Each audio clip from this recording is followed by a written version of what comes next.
Hi and welcome to another story, and today we have Project Fairy by Jacqueline Wilson, Part 1, Chapter 1. You'll never guess what my mum gave me for a birthday present. She came into my bedroom carrying breakfast on a tray with my little brother Robin singing happy birthday at the top of his voice. It was a special treat breakfast, orange juice and toast with strawberry jam cut into heart shapes. It's a mum thing. She handed me the pink tissue parcel so eagerly, her eyes shining. I felt the paper carefully. There was something soft folded up inside. Cloves. I hadn't really wanted cloves. I'd wanted an electric scooter most of all, but a bike or skateboard would have been fine as well. They probably cost too much, even second hand, so then I'd have liked one of those giant sets of felt tip pens and a sketch pad. I didn't want a special colouring book because I prefer making up my own pictures. I like drawing outer space in jungles and wild animals. If I had to have clothes, then I wanted a really cool t-shirt, maybe black with a gorilla on it, or a skeleton, or a grinning face, or a cartoon character. I felt very anxious about Mum's choice. She's very much a pink person. She once bought me a candy floss pink t-shirt with Mummy's Girl written on it in fancy white lettering. I nearly died. I slipped my hand inside the tissue. It didn't feel like a t-shirt. There was a smooth, silky bit, and then something like net, all puffed up. I felt sick. It seemed to be a party frock. It was totally the wrong sort of present for me. I didn't go to any parties for a start. Nobody invites me now. I don't care. Well, I suppose I do a bit, but I actually hate parties, especially the sort where you dress up in your best clothes. A party dress would be my worst ever outfit. Maybe Mum thought I didn't go to parties because I didn't have a proper dress. I tried hard to get my face into a happy, thrilled expression. I didn't want to hurt her. Ooh, I think I've guessed what it is, I said, trying to make my voice sound pleased. Mum smiled at me. What is it? What is it? What is it? Robin asked, jumping up and down eagerly on my bed. I took a deep breath and ripped open the pink tissue. A dress fell out. Not a party dress. It was far, far worse. It was a fairy frock. It had a pale pink silky bodice attached to a froth of deep pink net, 6 layers of it, so it stuck out in all directions, and there were wings attached to the back of the bodice, floppy, feathery wings. Perhaps some girls might long for such a dress, maybe very little girls, but I thought this fairy outfit the most startling, horrible garment I've ever seen. I was so taken aback, I couldn't think of a thing to say. I just froze, my mouth open. Robin was impressed. Oh, Mum, it's a fairy dress with wings. You'll be able to fly now, Mabe. He wasn't teasing. He seriously seemed to think I could spread those false wings and fly out of the window. Mabe will be able to fly in her dreams, said Mum, clasping her hands. You do like it, don't you, darling? I swallowed. It's lovely, I said, straining to sound convincing. Where did you get it? I was looking up fairy dust online, wanting to order some more for your birthday, said Mum. Fairy dust is this sparkly sequin stuff that Mum sprinkles everywhere on special occasions. She puts it in birthday cards and Christmas cards too, so you have to open them very carefully. And even then you get fairy dust flying everywhere, and you discover the odd sequin about your person for days afterwards. And then I noticed that Google was asking if I wanted to look up fairy dress, and so I did, and I immediately knew I had to buy you one for your birthday. I did wonder if I should ask you first, because I know you mostly like your jeans and t-shirts, but who wouldn't want their own actual fairy dress, said Mum. I wouldn't, I screamed inside, but I grinned valiantly. I hate upsetting Mum. It's so easy to make her cry. She was very ill after Dad walked out, and when Robin was a toddler, only 2.5. She was in hospital for quite a while, and Robin and I had to go into care for a whole year. We had a very kind foster mum, but she wasn't our mum. We minded terribly. I was already missing my dad, but I missed Mum even more. She got better, and finally, after we had lots of visits and some weekends with Mum, our social worker said we could go and live with her again. That was last summer, more than a year ago now. We moved right away for a fresh start. Mum got a job in a supermarket, so we get discount food, and our new flat doesn't cost much because it's social housing. I had to start at a new school. It was okay at first because I made friends with Billy, but then she palled up with Kathy and Anita at the end of last term, and now they're my deadly enemies. It's horrible, but the only thing that really matters is that Robin and I are back together with Mum. She's mostly fine now, but she still gets upset easily. She cries at the silliest things, even happy things like those cute kitten clips on YouTube, and she gets obsessed with stuff. She watches television a lot. She loves Escape to the Country and checks out every house, as if she's considering it for us, even though we couldn't possibly afford it. And she's terrified of cows anyway. Her favourite programme in all the world is Strictly Come Dancing. She's learned how to do the old-fashioned waltz and whirls Robin or me around and around our little living room until we get dizzy. She loves making scrapbooks and photo albums and taught herself to write in fancy italic writing using silver and gold pens. She even writes notes to my teacher like that to tell her I've got a dental appointment. Then, over the last 18 months, she's got more and more into fairies. She's always been a fairy follower, ever since she was a little girl. I think she actually believes in them. She makes weeny fairy furniture, little cotton reel things with tiny cushions and plaster tables in the shape of toadstools. She sprinkles hundreds and thousands, those tiny rainbow-coloured sweets on top of the tables. In the morning, they're all gone. Oh, the fairies had a feast last night, she says. It's obviously for Robin's benefit, not mine, though I suppose I used to half believe it when I was his age. Mum's tried making her own fairies with pipe cleaners and scraps of silk ribbon. She took all the fairy stuff to craft fairs at weekends for a while, but hardly anyone ever bought them. She makes fairy potions too, and special fairy soap with little rosebuds that come off in the bath. Our flat always smells sickly. She buys all the films she can find that have got fairies in them. We have fairy lights all over the flat, even in the toilet. Robin and I have even got fairy names. There's some fairy character called Robin Goodfellow in a play. He's meant to be very mischievous and plays tricks on people. Our Robin can be mischievous and play tricks, but not in a bad way. He really is a good fellow. I'm called Mabe. Well, people always think it's short for something. Maybe Mabel. No, it's just Mabe, after another fairy who was a queen. Still, I suppose it could have been worse. Mum could have chosen another fairy queen, Titania. You can guess what the kids at school would have called me then. School. Even thinking the word makes my heart start thudding. Homeschooled children are the luckiest kids ever. I hate school. I especially hate Kathy and Anita. They have turned Billy against me. They have a club called the ABCs. The club seems to have only one rule. Be as mean and spiteful and mocking as you can to Mabe Macclesfield. I don't mind my teacher. Mrs. Horsley's really kind. She's always trying to make lessons fun, and she reads to us at the end of every day and lets us have a dance in the hall when it's a wet lunchtime. She bakes cookies for us and brings in halwa for Diwali and dresses up at the end of the winter term as Father Christmas, red costume and white beard, and gives us each a little present. She even gives a birthday cupcake to every child when it's their birthday and lets them wear whatever they like that day, if they want, instead of school uniform, though not everybody does. Oh no, I thought. I told Mum this. I hurriedly dressed in my white blouse and grey skirt before she remembered. I almost got away with it. But when we were going out the door, Mum suddenly clapped the palm of her hand to her forehead. I've just remembered. You can wear whatever you like today, Mabe, because it's your birthday, she said.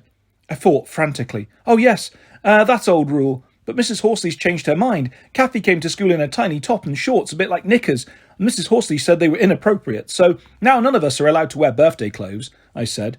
I was very proud of myself, especially for using such a grown-up word as inappropriate, and Kathy did wear that top and shorts, and even the big girls in the top year don't wear clothes like that. But Mickey in your class was really cool. He wore really cool rapper clothes last week, with sunglasses and a baseball hat, said Robin. He'd seen him when we went to school, and had been very impressed. Shut up, Robin, I muttered, but Mum had heard. It wasn't Robin's fault. He was only trying to be helpful. He probably thought I was longing to wear my fairy dress to school. There you are then, Mabe. I'm sure Mrs. Horsley won't mind now, and you'll be the envy of all your friends wearing a fairy costume, said Mum. I don't have any friends. Perhaps Robin's little friends in reception might be envious, but my class would fall about laughing. There isn't really time to change into my lovely fairy dress now, I said quickly, and I don't want to risk getting it messed up at school, but I'll wear it all day long on Saturday and Sunday. The light had gone out of Mum's eyes. I hadn't been convincing enough. You don't have to wear it at all, darling, not if you don't like it, she said. I do. I absolutely love it. OK, I'll go and put it on, I said, unable to help it. I ran upstairs, pulled off my uniform and wriggled into the fairy dress. Then I took a deep breath and looked in the mirror. It was even worse than I thought. It was exactly the right size, but still looked totally wrong on me. I don't suit pink for a start. I have pale skin, and pink just makes me look plain. I have plain hair too, long and limp and mousy. I'm bony and I bite my nails. I'm so not a fairy sort of girl. The dress hung on me, the net skirt scratching my legs. It stuck up at the front because the weight of the wings dragged it down at the back. My scruffy socks and trainers didn't help. I looked a total ninny. I grabbed a t-shirt and shorts, stuffed them into the pocket of my big raincoat and ran downstairs. Let's see, said Mum. Oh, darling, you look lovely. Look at your new fairy sister, Robin. "You're so pretty," said Robin, clapping his hands. They weren't teasing. They really meant it. Sometimes I think Mum and Robin come from another planet altogether. I held my net skirts out and gave them a little twirl and then quickly pulled on my raincoat. "I don't think it's going to rain today," said Mum doubtfully. "I know, but I want to keep covered up on the way to school so that I can give everyone a surprise when I take it off in the cloakroom," I said. "Oh, I get you now," said Mum. "Good thinking." So we set off schoolwards on my birthday morning. Mum in her maroon shop overall, Robin in his tiny school uniform, and me bundled up in my raincoat, still with at least 10 centimetres of shocking pink net showing below the hem. Chapter 2. We walked to school, Mum and Robin and me.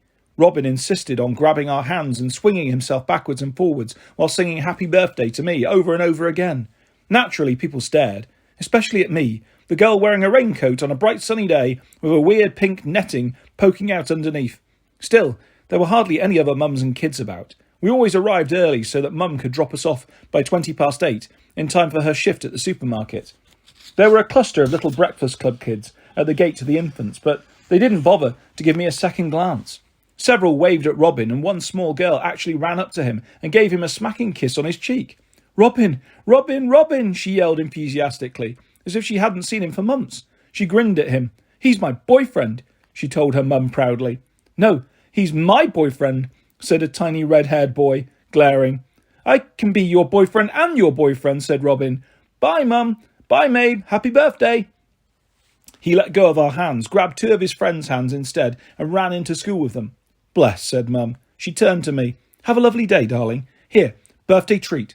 She handed me a chocolate bar. "Oh, Mum." "Shove it in your pocket, quick, before anyone sees," said Mum. Our school is very keen on healthy eating, and the children who take packed lunches are inspected by the food police dinner ladies every day.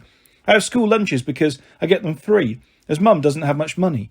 It was seriously against the rules to smuggle chocolate into school, but I was good at finding a quiet corner by myself. "I love you, Mum," I said, hugging her. "I love you too, darling," she said. "And it'll be birthday tea this afternoon, with a birthday cake, promise. Are you sure you don't want to invite any of your friends?" She kept up this myth that I was as popular as my little brother, even though she knew I wasn't, and I knew I wasn't, and she knew I knew. I gave her a big kiss. "Thank you for my lovely fairy dress," I said. "You look a real little queen, Mabe," Mum said. "Have a great day, darling." I skipped across the playground because I knew she was watching me, and then scooted into school, making a beeline for the cloakrooms. Mickey, rapper boy, but in ordinary school uniform today, was swinging acrobatically along the coat hooks. "You'll catch it if a teacher comes past," I said. "As if I care," said Mickey. At least the boys in my class still talked to me. The girls were all under Kathy's influence and ignored me completely, apart from holding their noses. At that precise moment, the coat hook he was currently holding came right out of the plaster wall. Mickey ended up on his bottom, gazing at the hook in his hand in surprise. He said a very rude word, and then he looked up and saw the white plastery hole in the dark green wall. He said another, even ruder word and looked at me. "Are you going to tell on me?" he demanded. "Of course not," I said. "I'm not a snitch." Yeah, right," he said challengingly, but he knew I wouldn't. He stood up shakily and felt the small of his back. "Doesn't half hurt," he said. "Rub it," I suggested. He tried. "Does that help?" I asked. "Not really," he said. "Perhaps you should go and see Mrs. Black," I suggested. Mrs. Black was the school secretary. She had a first aid certificate, so you went to her if you had a headache or felt sick or had a nosebleed. "Nah, can't be bothered," said Mickey. He was still looking at me. "What's that you're wearing?" "A raincoat," I said, my heart thudding. "Not the raincoat. What have you got on underneath? The pink stuff." He pointed at the net of my fairy dress. That," I said. "It's my ballet frock. I go to ballet classes and I'm in this show, and we had an early rehearsal because we're doing the show this Saturday. I got to do a solo dance with lots of those twirly around things, pirouettes." "Yuck," said Mickey, screwing up his face, but he obviously believed me. I was clearly a gold star liar. "You'd be good at ballet," I said. "What? Catch me prancing around in pink," said Mickey. "You don't have to wear pink, and boys don't prance. They leap about all over the place," I said. Mum and Robin and I had watched a ballet called The Nutcracker on the telly last Christmas. Mum loved it because of the Sugar Plum Fairy. Robin quite liked it too, though he fell asleep on Mum's lap. I got a bit fidgety, but I liked the rats. I desperately wanted a white rat for a pet. It would look so cool to carry it on my shoulder with its tail hanging down my back like a tiny pink plait. Mum said she loved me very much, and maybe one day, when we had a bigger flat and pets would be allowed. She said I could have a cat or even a dog, but she'd never allow me to have a rat of any colour for a pet. For some strange reason, Mum is frightened of rats. Anyway, I'd better change, I said, heading for the girls' toilets. I even did a little twirl just to show him. Then I rushed into a cubicle, took off my raincoat, yanked the terrible fairy dress over my head, and pulled on my shorts and t-shirt. They were my favourite red shorts, and the t-shirt was blue with a skateboard on it. At last, I felt like myself again.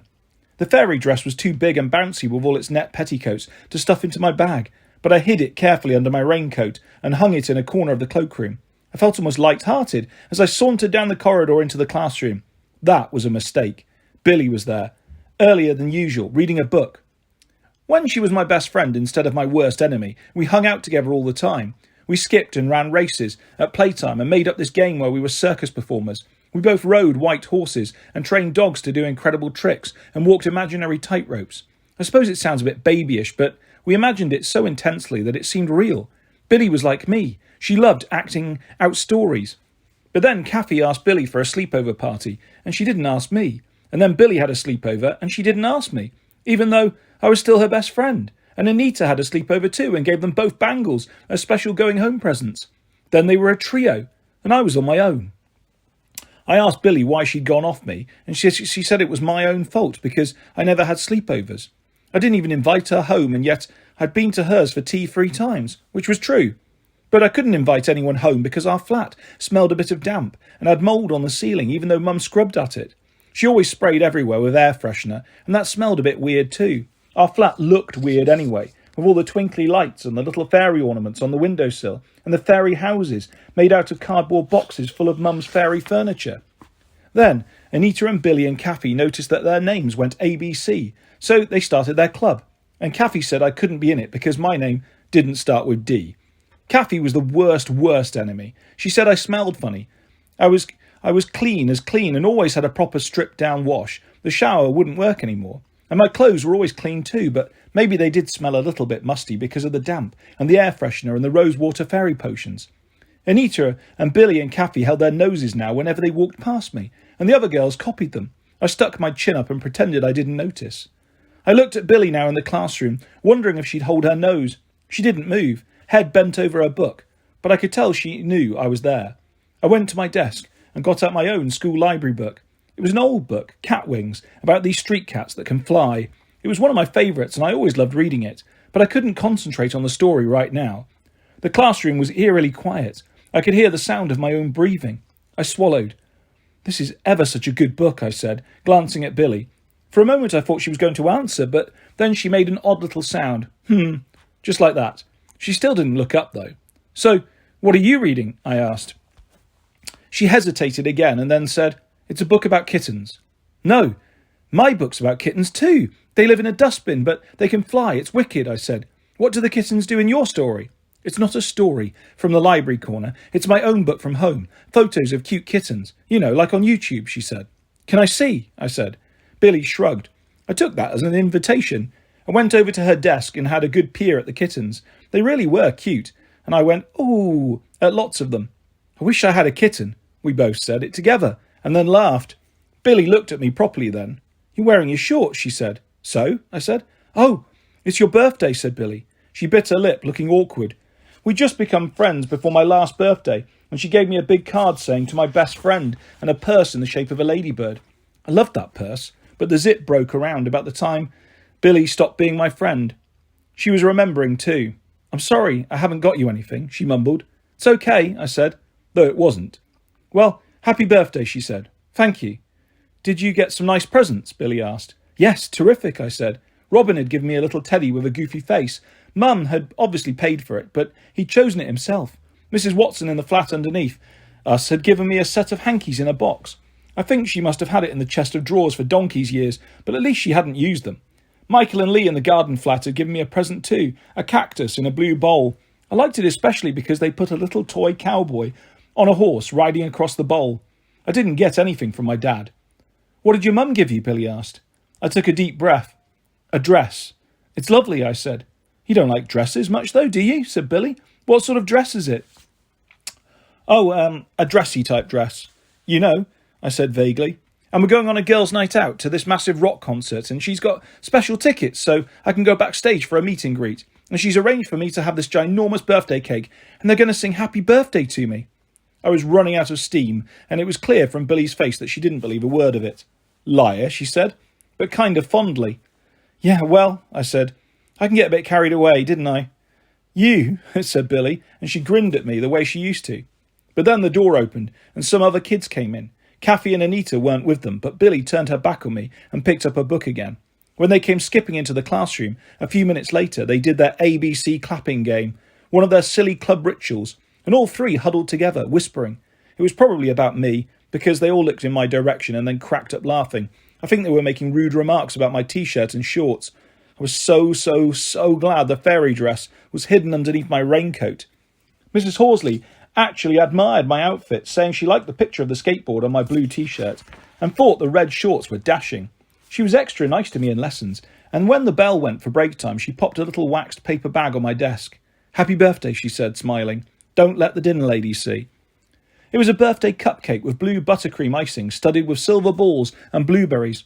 I sauntered over behind the bike sheds and ate both my birthday treats, taking alternate bites of cake and chocolate. They were delicious, though I felt a bit queasy afterwards and didn't feel very hungry when it was lunchtime. I went back to my secret corner and read Cat Wings.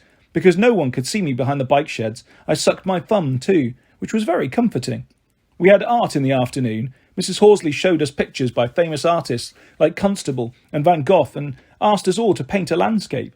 I did one of my jungle paintings with a gorilla thumping his chest and elephants trumpeting and a stripy tiger creeping through the undergrowth, looking sinister. I coiled a green and yellow snake around a tree with its forked tongue sticking out, ready to attack. Smelly's doing it all wrong, said Kathy, peering over my picture. We're meant to be painting countryside. Trust her to be stupid, said Anita. But doesn't a jungle count as countryside, said Billy. Of course it doesn't, said Kathy. Are you sticking up for old Smelly? No, I was just saying, said Billy, but she glanced over at me apologetically. The ABC Club watched as Mrs. Horsley circled the room, looking at everyone's paintings.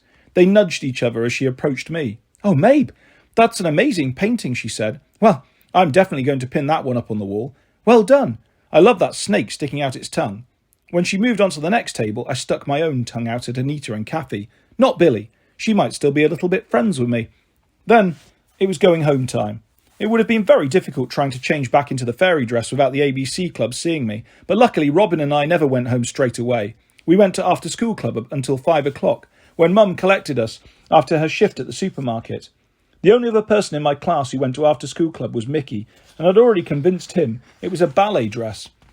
I waited a few minutes to let the other kids go charging off home, and then went to the toilets to scrub my green hands. Some of my jungles seemed to have rubbed off on me. I stopped short when I got to the cloakroom. Anita and Billy and Kathy were still there, taking it in turns to try on Kathy's cool new backpack. They were also pointing at my raincoat. It must come down to Smelly's ankles, said Kathy. And why is she wearing it to school anyway? It's boiling hot, said Anita. I'm going to try it on, said Kathy, running up to it. Don't you dare, I yelled. She's only teasing, Mabe, Billy said quickly. You know we're not allowed to wear each other's clothes. I'm allowed, said Kathy, starting to pull it off the coat hook. Phew, it stinks. Shut up, I shouted, but all three of them were suddenly silent as the pink fairy frock fell out of my raincoat. The limp wings flapped weakly as it tumbled to the floor. What on earth is that? Said Anita. It's a fairy frock, Kathy shrieked, beside herself. No, it's not. It's for my ballet class, I said. But you don't do ballet, said Billy. I think she was just bewildered, but it sounded like she was joining in. Oh, this is priceless, an actual fairy frock. Oh, little Mabe, does you skip around playing fairies? Kathy went on relentlessly. Shut up, shut up, shut up, I said, trying to pull the dress away from her. She pulled too, and there was a sudden rip. You beast, you've torn it deliberately, I cried, snatching it from her. It's a present from my mum. I pictured Mum's face crumpling. I was so angry I ran at Kathy and pushed her. It wasn't the hardest push in the world, and Kathy's bigger than me. But I took her off guard. She slipped. She screamed as she staggered back, and then landed in a heap on the floor. My ankle, it hurts. It's total agony. I'm sure you've broken it, Mabe Macclesfield. You're going to get in so much trouble, she yelled. Chapter 3. I stared at her, horrified. I hadn't meant to hurt her. I'd only wanted to push her away, and I didn't see how one little stumble could really break her ankle. But what if she had really broken it? She'd have to go to hospital and they'd ask her how she'd done it. She'd say I'd done it. Maybe the doctor might call the police, or even if she just told a teacher, I was still in serious trouble because our school has a strict no fighting policy. Maybe I'd be suspended. Girls, what's this awful noise? Mrs. Horsley was hurrying down the corridor towards us, her shoes squeaking on the polished floor. Even Mrs. Horsley would stop liking me. This was such a terrible thought that I burst into tears. Oh dear, what's the matter, Mabe? Mrs. Horsley said. It's not her that's hurt, miss, it's me, said Kathy, indignantly from the floor. I've broken my ankle, and she did it. She pushed me right over, didn't she? She looked at Anita and Billy for support. They shuffled a bit, embarrassed. Everyone in our class had a rule that we never ever told on anyone, not to a teacher. Now then, said Mrs. Horsley, getting down on her knees beside her with a little difficulty. Mrs. Horsley is quite a large lady. Which ankle is it, Kathy? This one, said Kathy, sticking her leg out. Mrs. Horsley looked at it carefully and gently twisted it this way and that. Well, it's definitely not broken, she said. Then maybe it's this one, said Kathy, waggling her other leg. Mrs. Horsley examined that one too. Do you know something, Kathy? She said, hauling herself up with a lot more difficulty. I think your ankles are absolutely fine. I gave a little snort of relief. It might have sounded like a giggle. Kathy flashed me a look of hatred. Mrs. Horsley sighed. Then she looked at me properly and saw I was clutching something violently pink. What have you got there, Mabe? She asked. It's her fairy dress, miss, said Anita. The three of them really did giggle then, even Billy. Let me see, said Mrs. Horsley. I held it out speechlessly. The dress hung limply, net skirts ruffled, the wings hanging lopsidedly. Oh dear, said Mrs. Horsley. She examined them carefully. How did it get torn? She asked. Silence. Kathy was looking at me fearfully now, but I decided not to tell. Anyway, Mrs. Horsley looked as if she'd guessed how it happened. She shook her head sadly. Oh, girls, why can't you all be friends? She asked, but she didn't seem to expect an answer to that either. Well, run along, Anita, Billy and Kathy. Your parents will be wondering where you've got to. They ran.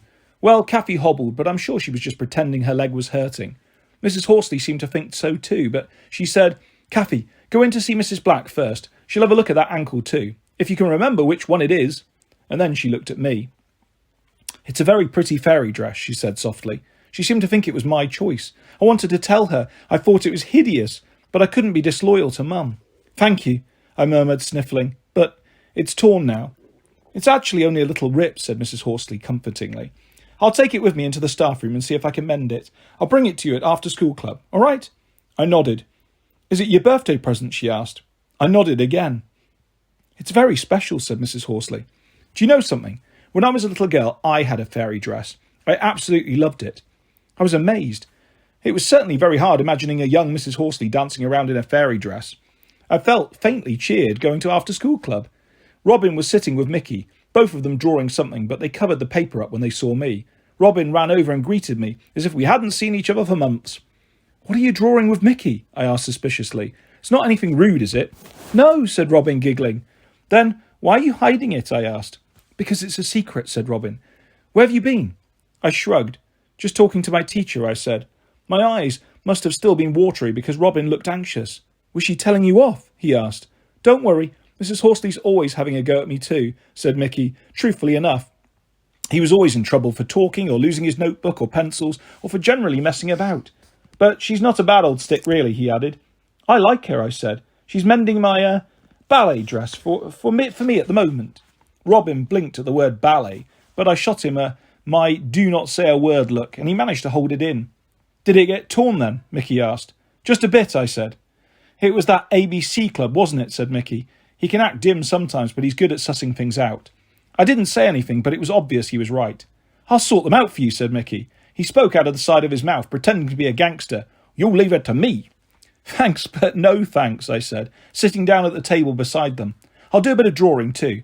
Only I haven't got any unlined paper or felt pens.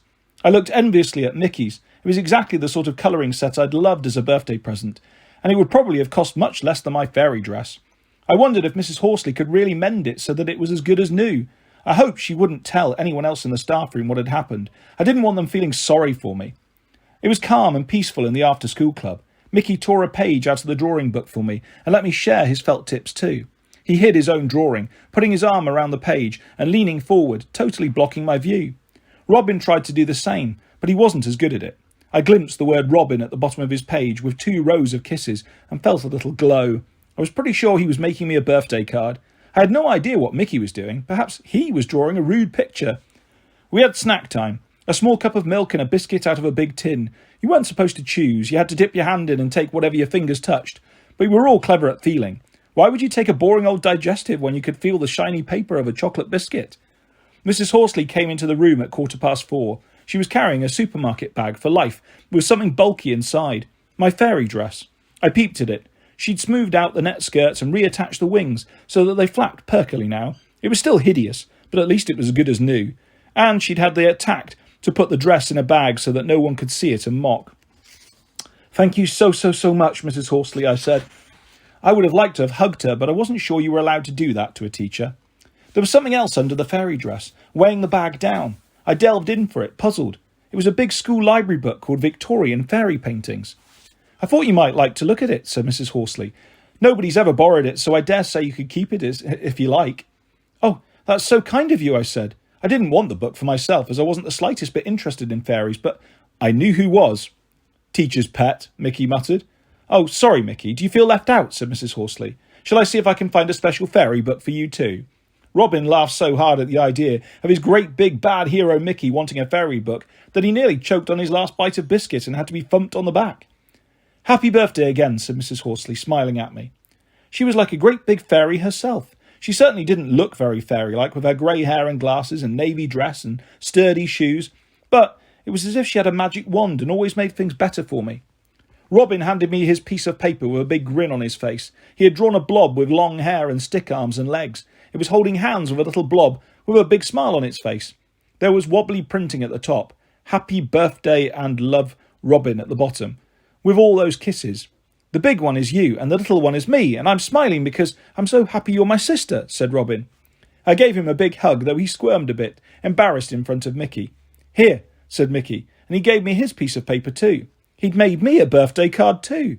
He was quite good at drawing because he read lots of comics and copied the pictures. He'd drawn me wearing my so-called ballet dress, but my net skirts were fanned out because I was riding on a seriously cool electric scooter. He'd written "Happy Birthday" at the top and scrawled "Mickey" at the bottom. "I'm riding a scooter," I said. "Maybe you'll get a real one for your birthday next year," he said. "Yeah, pigs might fly," I said, but I was very touched. When the after-school club closed, I had to hurtle to the cloakroom to change into my fairy dress and put my raincoat on. There was a square sandwich bag on the bench underneath my raincoat. There was a little note, too, on a torn-out page from a notebook. "Sorry about what happened. This is for you. Happy birthday, love from Billy." She'd given me her cute kitten book, 2 birthday present books and 2 cards. I held hands with Robin and skipped across the playground to Mum. "Did you have a good day, darling?" she asked. "Brilliant," I said. "Look, presents and 2 cards." Mum looked very pleased. She cooed over Robin's card, but looked a little doubtfully at Mickey's. "Isn't he the naughty boy who keeps getting into trouble?" she said. "He's okay," I said. "He's wicked," said Robin. "I'll say," said Mum. "So, is one of your presents from Billy?" she added, looking pleased. "She gave me this kitten book. Look." Mum seemed thrilled that she'd given me her book, though she was puzzled about the note. "Why is she saying sorry?" she asked. "Don't know," I said, shrugging. "I guessed you and Billy might have had a few tiffs recently," said Mum. "But she hasn't been really nasty to you, has she?" Robin opened his mouth, but I shot him my special look again, and he knew not to say a word. "Wait till you see the other birthday present book, Mum," I said, fishing it out of the bag for life. "Oh my, fairy," said Mum, reading the title. But when she opened it, she saw the library form inside. "But it's a library book, Mabe." "It's okay. It's a present from Mrs. Horsley. She said I could keep it," I said. "Really? Truly?" said Mum. "I know you get a bit carried away sometimes, Mabe. Maybe you wanted her to say that." "No, she really did," I insisted. "It's my present, and you can have a share of it, Mum, seeing as you're so into fairies." "Can't I have a share in it too? I like fairies," said Robin. "Okay, it's a present for all of us," I said. "We'll look at it together when we get home." But we didn't look at it for quite a while. First of all, there was a letter on the hall floor. We didn't often get letters, only bills and adverts. I picked it up. Miss M. Macclesfield, it said, in purple ink and fancy italic writing. "Who's this from?" I asked. "I wonder," said Mum. "It's not from Dad, is it?" I said, my heart thumping. "Maybe," said Mum. "Look inside." I opened up the envelope. It wasn't a letter, it was a card. It had a picture of a girl on the front, strangely enough, in a ballet dress. She had curls and dimples and was raising her arms and pointing her toes in the most graceful fashion. The silver lettering at the top said, "To my birthday princess." "What a lovely card," said Mum. "There, Mabe, Dad's remembered your birthday. Is there anything inside?" There was a £20 note. "Wow, that's heaps of money," said Robin. I'd never had so much money before, yet I was old enough to know Dad never sent Mum any money for our keep. £20 didn't seem so much when you compared it with the huge amount he owed Mum. And he never bothered to get in touch properly. He just sent cards at Christmas, often without any money at all. Mum always said Dad was a free spirit and had to go his own way sometimes. He was a musician, and everyone knew they were different, she said. When they'd been together, she'd never nagged him. "Is there a message?" Mum asked. "Yes," I said. I read it out loud in a shaky voice. "To my best girl. I know I haven't seen you much recently, but believe me, I think about you all the time. You must be turning into a lovely young lady now. I wonder if you ever think about your old dad. Take care, little sweetheart, and look after your mum and your baby brother for me. Heaps of hugs and birthday kisses. From Dad." "Yuck!" I pulled a face. "Don't, Mabe. It's a really lovely message," said Mum. "I wish you'd stop saying Dad's lovely," I shouted. Hey, you can't get cross on your birthday," said Mum. I clamped my lips together. I wanted to be cross. I wanted to shout and scream because it was so unfair of Dad to come weaseling back into our lives when Mum was so much better now, and we'd almost stopped missing him. But I could see I was only upsetting Mum and frightening Robin. Mrs. Horsley had taught us to take 5 deep breaths before we lost our tempers or said something unkind. Nobody took any notice, especially Kathy and Anita, but I tried now to see if it worked. I breathed in slowly, and then out in a great whoosh, so my nose made a loud snorty noise. It made Robin giggle, and Mum rush for a tissue, and maybe it did work, because I calmed down. "Shall I treat us all to a giant pizza with my birthday money?" I suggested. "You can't spend it just like that, Mabe. You need to buy something really special that will last forever," said Mum. "Something only for you, that will give you great pleasure." "I've already got my fairy dress," I said heroically, "and if I'm a fairy now, I can grant my own wishes. And so I wish for the biggest size pizza with extra cheese and pineapple. And I promise I'll remember this birthday forever and ever." So I put my raincoat back on over my fairy dress, and the 3 of us walked to Pizza Palace, and we bought the giant pizza. Mum carried the huge cardboard box home, holding it in front of her like a tray, while Robin and I skipped along either side of her. I kept my fairy dress on while we ate the pizza at home, though Mum tied a tea towel around my neck just in case I spilled any. I leaned forward on my chair so I wouldn't crush my wings. Now that Mrs. Horsley had sewn them both more tightly so they weren't so limp, they almost seemed to have a life of their own, waving up and down at my slightest movement. I found them very unnerving. Robin ate 2 big slices of pizza, and Mum and I shared the rest between us. It was utterly delicious. I think I could have eaten the entire pizza by myself, actually, but it was good I didn't, as I still had room for my birthday cake. It was the supermarket special, a round sponge with jam and cream in the middle and a lot of pink icing, with 3 pink sugary roses on top. I'd have preferred the other birthday cake they did, a red train with black wheels in a Swiss roll shape, but I knew we'd probably have that one when it was Robin's birthday. Mum stuck candles carefully around the roses and lit them. She sang "Happy Birthday to You" with Robin, and then I blew all the candles out in one go. I tried to think of a good birthday wish as I was cutting the cake. In spite of everything, my number 1 wish was for Dad to come back. Then I wished I could be proper friends with Billy again. I wished Kathy wouldn't tell her mum I'd knocked her over. I wished I had an electric scooter or a bicycle or a giant colouring set. I wished I didn't have a fairy dress. I wished all the little tinkly fairy ornaments in our flat would spread their own tiny wings and flap out of the window. And that is where we will leave part 1 of Project Fairy by Jacqueline Wilson. I'll be back soon with lots more stories and videos coming your way on my channel. If you'd like to subscribe or hit a like, that's always appreciated. Thanks for listening, guys. Take care. Bye-bye.